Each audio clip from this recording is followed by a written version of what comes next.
Hello and welcome, Pokemon fans. My name is Gin and Tonic.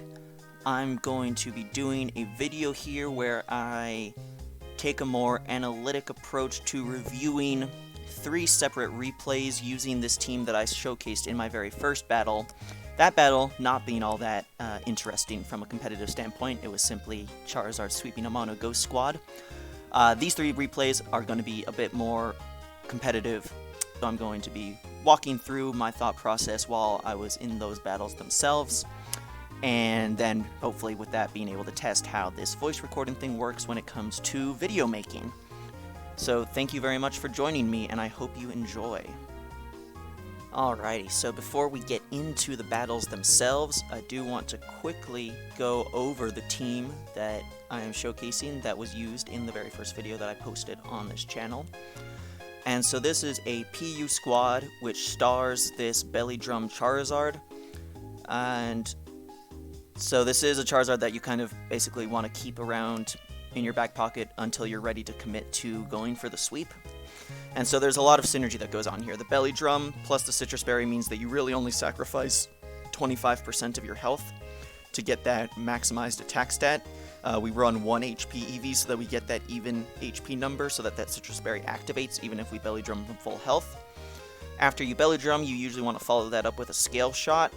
It's if you need that +1 speed boost. Scale Shot will hit pretty hard after you get maximized attack, and so that can be useful. And it's also useful to have a multi-hit move in some specific cases, which you'll see a little bit of in the battles.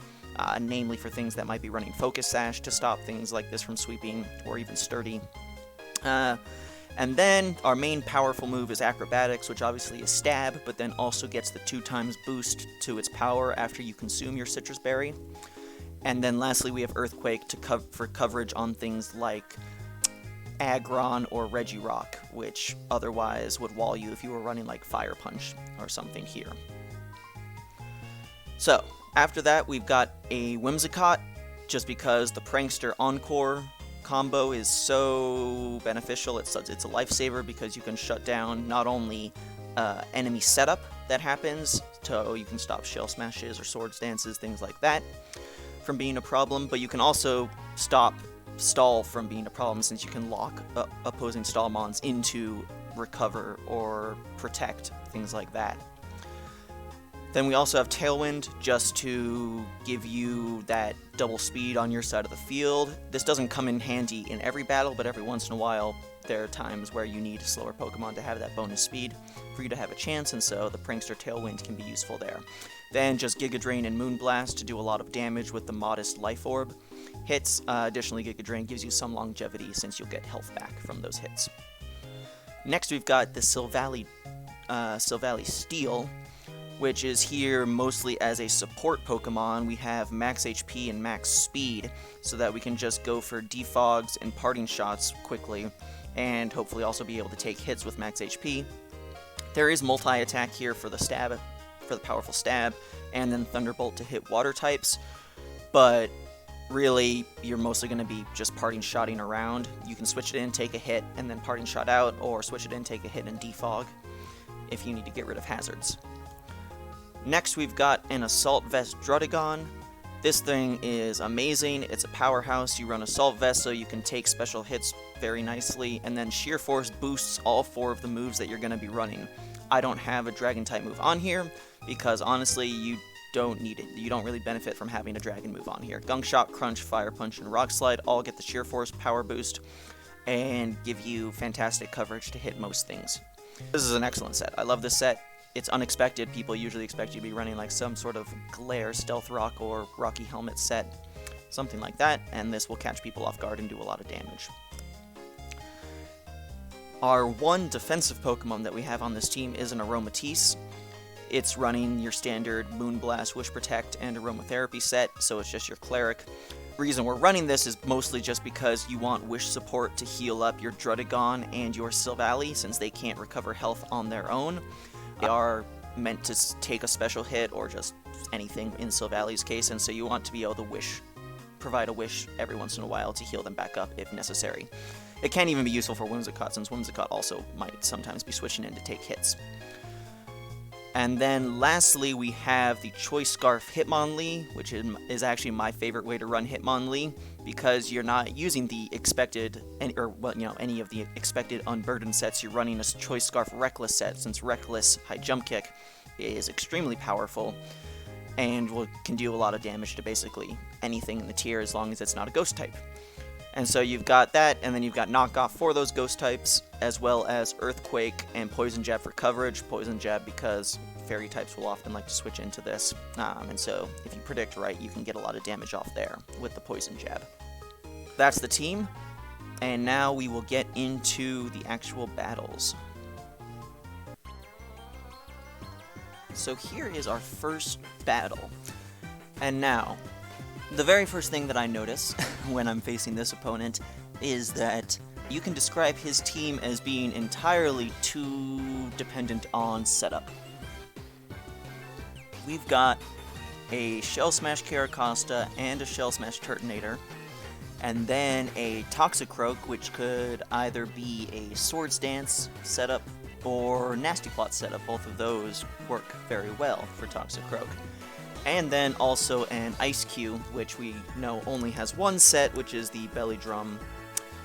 The Belly Drum set, hopefully getting your Ice Face activated so that you then have the very much increased speed. I think it goes up to effectively base 130 after you lose your Ice Face.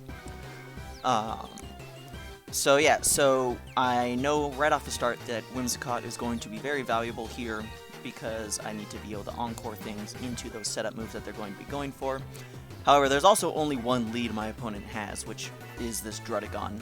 So I expect the Druddigon to lead with my Whimsicott, knowing that Druddigon can be EV'd to live Moonblasts if it's bulky, but they could also be running the more speedy Taunt set. Unfortunately, he is the more bulky variant that takes the Moonblast and goes for Glare, and I get paralyzed. However, I know that since he's bulky, I'm going to outspeed even with being paralyzed, so I can stay in, go for Moonblast again, and knock out the Druddigon. Now, my opponent brings out the Turtonator, expecting me to switch out, but I know he's just going to go for Shell Smash, and if he does, I want to be able to encore him. So I stay in, not expecting Moonblast to kill, but just to encore him the next turn, but it turns out Moonblast just kills him at -1.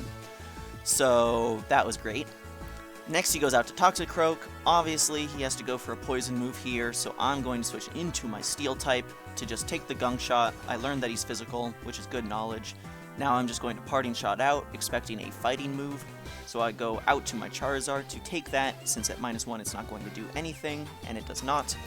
And now I figure I can just go for the Belly Drum since he's going to switch out. And so I get my maximized attack.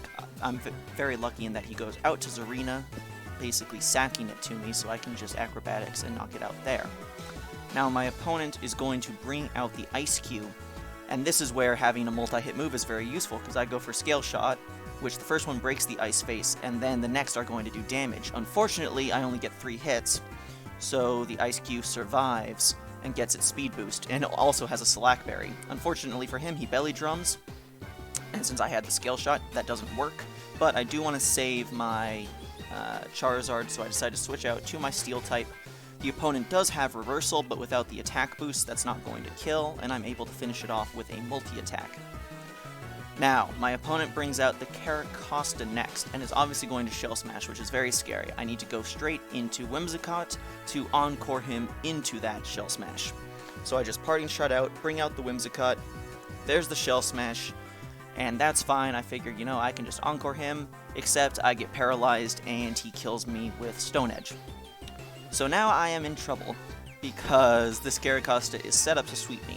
I do have Choice Scarf Hitmonlee, which does outspeed, but the Caracosta is obviously sturdy, and so it's going to live that, but he misses the Stone Edge, so I get immediate vindication for that paralysis on the Whimsicott. He's forced to go for Aqua Jet now to get some damage off, and I finish him off with a High Jump Kick.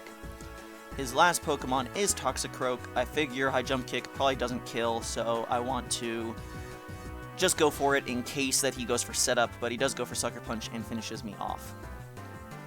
But I now have the Charizard, which isn't going to die to a Sucker Punch and can just finish him off with the Acrobatics, since it is max power since the Citrus Berry is gone, and that battle ends with a victory there, 4-0. And so, despite the fact that this guy, in my opinion, is running entirely too much setup, he actually still was relatively high ranked, so the setup was working for him in that case. So here in the second battle, my opponent actually has a really cool team, in my opinion. I mean, Drampa is one of my favorite Pokemons, so I love to see it being used. And then Passimian, obviously just a super strong Pokemon, always a good choice to have on any team. The Defiant threat existing is always really good. And also Palossand is cool because you can run lots of different sets with Palossand. I mean, oftentimes you'll just see the more annoying Fizdef Toxic Shore Up set, but it can, oftentimes people might be running some more offensive variant. That's pretty cool to see. So, I believe that I again lead with my, I lead with Druddigon here because I expected him to lead with Mesprit, and I figure I can just go for Crunch if he decides to trick me a Choice Scarf. But he actually tricks me a Black Sludge instead, which is interesting. I do get the Crunch off here. It does a lot of damage, and I'm just going to finish off the Mesprit with a Gunk Shot. I go for Gunk Shot in case he decides to be cheeky and switch into Passimian or Hitmonlee to take the Crunch. Now, despite seeing the Crunch, he does go out to Palossand, which tells me he might be Colbur Berry, but he's not, actually. And he just goes for Stealth Rock as I stay in and doing more damage with Crunch. I figure he might just shore up here to stall me out, but I really don't see the value in saving a Black Sludge Druddigon at this point, so I go for Crunch again despite the fact that he might just shore up, but he actually goes for Scorching Sands and kills me off. So following that, I bring out the Whimsicott just because I know he doesn't have a good switch into a Moonblast, and I actually just go for Giga Drain because I figure he'll sack it at this point, and so I might as well do that and get the recovery off from the Stealth Rock damage. Now he brings in Passimian. This tells me he's Choice Scarf, and he has to go for a Poison move, so I bring out the Steel type, and I eat the Poison move, obviously.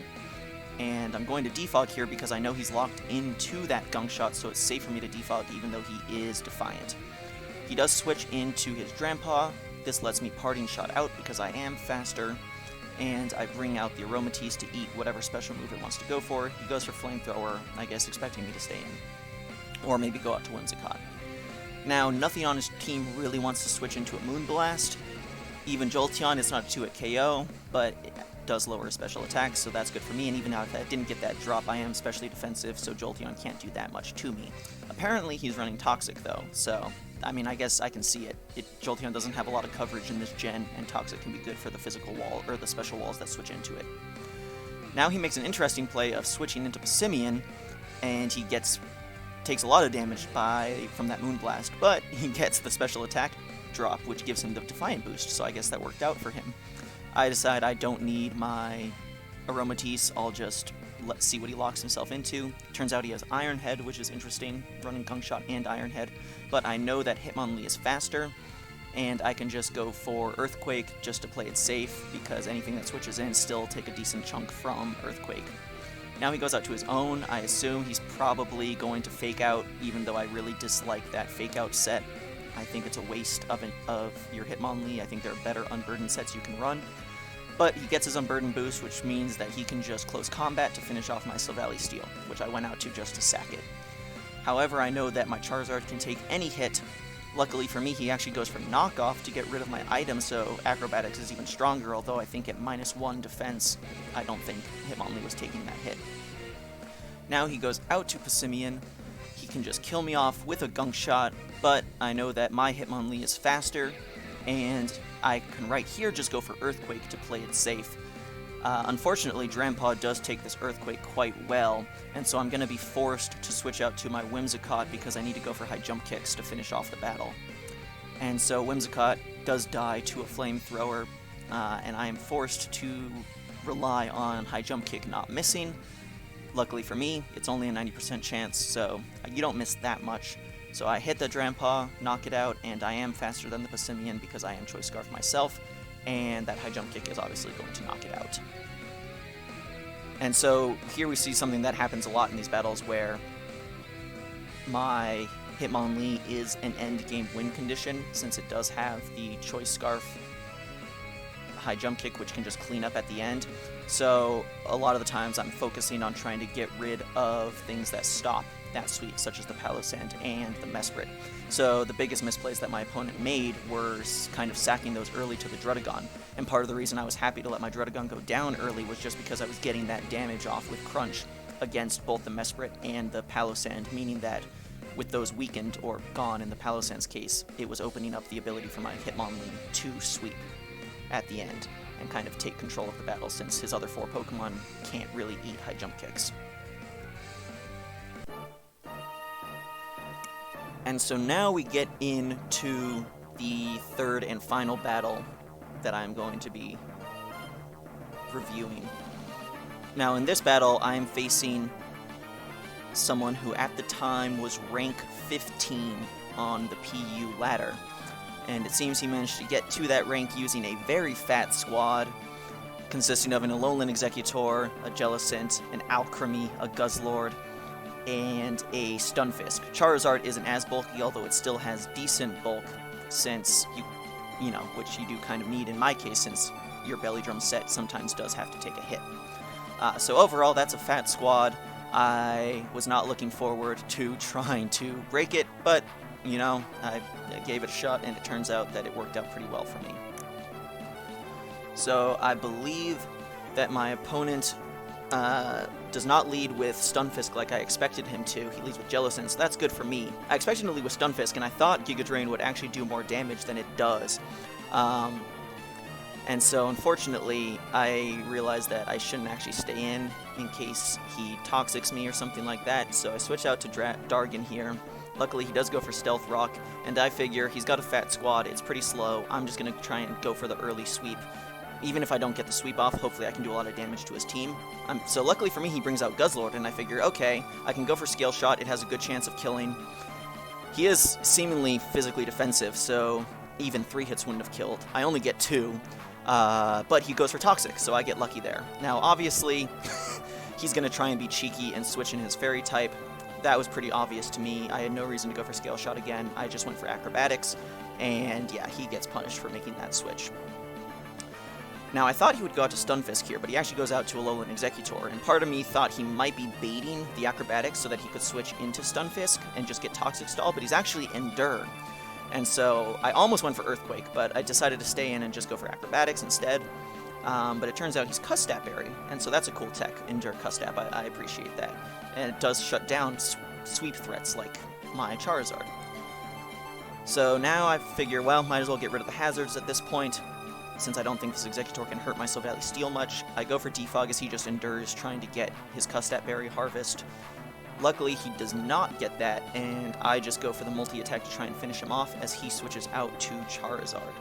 So since Charizard is almost certainly faster, I have to switch out to my Druddigon, predicting it to be special, which it is. And now I think I go for Crunch, and he just sacks his Exeggutor, which is a good play. It's at 1 HP, there's no reason to save it. My opponent makes an interesting play, goes out to Jellicent, which I figure, oh, I should outspeed, except he's actually Choice Specs with a lot of speed investment. But since I'm AV, I'm not going to die to that, and he dies to a crit. Now, that crit is unfortunate for him. However, I will note that even since he is more offensive, he's obviously running a lot of speed since he did outspeed my Druddigon, and the Crunch would have still done, I believe, around 80% to that Jellicent. And following that, it would have been extremely low HP, and I could have revenge killed it with most of my team, except for Aromatisse. I could have revenge killed it with Whimsicott, Silvally, or Hitmonlee. All of them could have knocked out the Jellicent at that point. So the only thing that that crit really accomplished was that it gives me switch initiative, because now he has to revenge kill my Druddigon, and then I can bring in something on whatever he does there. So he does bring out Charizard, and I actually decide to save the Druddigon since I figure I do have the special wall at full health, so I switch that in. I do get confused, unfortunately, but that does not come into play since I believe I just pull a double here, and I do go back out to Silvally expecting him to switch. Unfortunately, I can't really touch Stunfisk, so I just decide to go back out to Druddigon. I could have Parting Shot it, I'm not sure why I didn't. I'm hoping that I can just get Fire Punch damage off on this Stunfisk, but my opponent does decide to preserve it and go out to Charizard. And Charizard obviously is not going to take a lot from that Fire Punch. But what this does mean is that this Charizard is basically in high jump kick range from my Hitmonlee. And so that's my end game condition now, is that high jump kick from Hitmonlee can basically clean up. And that's kind of, what I'm going for all the time is, get rid of the Alchemy in this case, get rid of the Jellicent, and then my Hitmonlee's in business. I decided to be cheeky here and try to see if I can sneak in a heal on my Druddigon, but I figure he may just very well Earthquake and kill it, which he does do, so I don't get to heal up my Druddigon with a Wish. However, I can bring out the Hitmonlee here and just start clicking High Jump Kick. He switches into Guzzlord. I assume he's just sacking it at this point, and so that goes down to 1 hit. He then brings in his Charizard, and I figure I don't actually need to commit to going for the high jump kick quite yet. I can just sack off my Silvally. He goes for Hurricane. I figure he might be Specs, but more likely he has Heavy Duty Boots. As we see here, he outspeeds and switches up to Fire Blast to knock me out. And then I realize I don't actually have any reason to go out to Aromatisse, since he might be Roost. And so I go back into Hitmonlee, and now I can just click High Jump Kick. He decides to switch out to Stunfisk. The switch didn't matter, because either way, it was just 2 turns of me clicking High Jump Kick at this point to finish off the battle. And right at the end, we'll see that my opponent was ranked 1568, and I think I double-checked, and at the time that was rank number 15 on the PU ladder.